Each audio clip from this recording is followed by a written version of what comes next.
دا د لکی مروت سیمې امت ترخیل اوسیدونکی ده چې نام محمد خان ده او عمر یې درې باندې 10 کاله ده. دا د وطن وختنۍ او تیرې زمانې سکو سره مینه لري او دغه تیرې سکې او کرنسۍ د تاریخ یوه اهمه حصه ده. دا دغه کرنسۍ او سکې په خپل جیب چې یا په کور چې جمع کوي او وخت په وخت د دغو سکو مطالعه کوي او د تیر وخت مطالعې سره د وطن ترقۍ او چې کوم د وطن سره مینه ده په هغې باندې ډېر زور نظر ده. دا دغو سکو متعلق موږ ته وایي چې کومې سکې د له کوم جنر پیدا کړي دي او دا سکې کوم تاریخ سره تعلق لري. چوک چیر سره مینه لري، چوک چیر سره د وطن سامان سره مینه لري. زه د خپل وطن د سکو سره مینه ساتم. ما ته چې کوم جای سکه یاد سي، زړې سکې یاد سي یا زوړ دکاندار یاد سي یا زړې داسې اغر ته یاد سي، زه د خپل د لکی مروت ضلع چې ټولو کلو ته تلای چې زاړه دکانداران ته یې اصلي دي زه پسې ورغلی. زیات نه زیات لرې واڼه ته پسې تلای، واڼه ته دې سکې پسې تلای وم 1840 سال پسې. خو خیر دی ورته مفت یې راکړه، پیسې یې نه دي رانه اخیستې.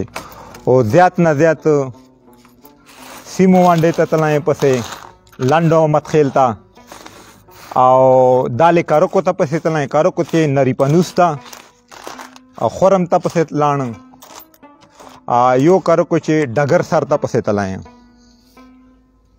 چیرته درته یادې سي زه تلاش کوم. پېښور چې یو چرسدې ته تلایم، چرسدې چې زاړه بازار ته ورغلی، هلته ماته میلاوسلی دي ګډ شورې. یعنې ماته چې چیرته معلومات اوسي، چیرته چوک ماته لکه څه معلومات راکړي، کوم پیژنګلو مې دي ورته دا پته ده چې دا یې د شوق ته بیا زه جان رسوم. دا د چاندني سکه ده، ایغ دور والا ده، 1840 والا ده چې برطانیه حکومت پاکستان، بنګلادیش، انډیا دا ټول ملکان چې یو جو ایغ حکومت والا ده. 1840 والا ده، د چاندني سکه ده. ایغه نه بعد دغه د 1917 والا دا د چاندني سکه ده، دا د برطانیه حکومت والا ده. دې نه بعد چې کله پاکستان جوړ سو پهله روپۍ دا جوړه کړه، 1 روپۍ دا. هغه نه بعد دې نه 50 پیسې اصلي، دې نه بعد دا 25 پیسې اصلي. 1947 والی دي دا بیا دوانه اصله، دا بیا انسله، دا 1947 والا ده، دا انسله. انې نه بعد بیا دا 5 پیسې اصلي، 5 پیسې نه بعد دا 2 پیسې اصلي. 1947 2 پیسې نه بعد دا بیا سروي پیسه اصله، یوه پیسه ده. 1947 دور والا ده، د پاکستان اولنی. هغه نه بعد بیا د کاغذ روپۍ راوباسله، دا هغه ده.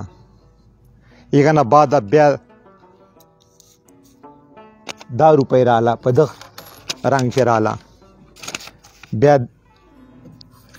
دغه رنګ چې دا راله، هغه نه بعد بیا دغه رنګ چې راله، هغه نه بعد بیا دا 2 نوټ رالی، هغه نه بعد بیا دا اوس دور والا راله، دا روپۍ. هغه نه بعد بیا دا اوس راله پسې، د ترامبې و دا د جستي ده. بیا د بنګلادیش پاکستان چې یو دا 50 نوټې ده.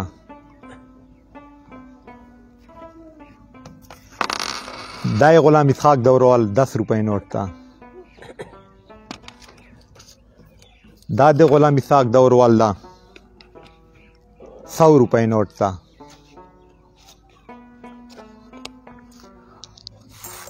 دا د غلام اسحاق دوروال ده، هغه ته 2 ملکانو چې یو ځای هغه ترتیب یې ورکړی ده.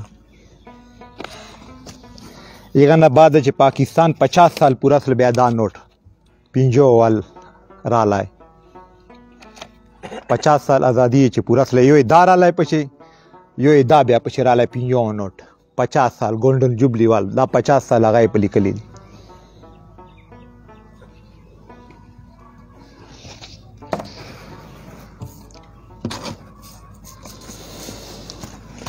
نور خو دا پاکستان هغه دی دا وختنۍ زمانې ول دي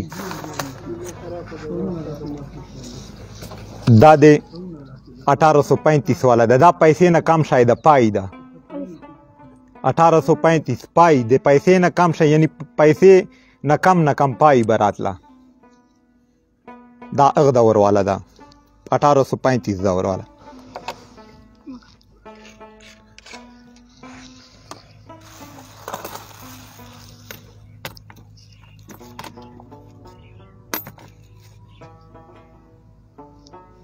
دا د 1835 والا ده 1 پیسہ ده پاکستان زندہ باد احزار مختلفی طریقې موږ مختراجي محمد خان د وطن سکو سره مینا او د وطن سره مینه احزار په سکو جمع کولو چې کوي دا د وطن سره مینه یو زمدای مثال ده د دغه شوق او مینه موږ ته دا درس راکوي چې موږ وطن لچا وطن نه کم نه ده او شپه او ورځ به د ترقۍ سفر داسې جاری ساتي محمد خان سره زه عبدالقادر مروت عمر کلی ضلع لکی مروت نه تاسو نه اجازه غواړم د الله په امان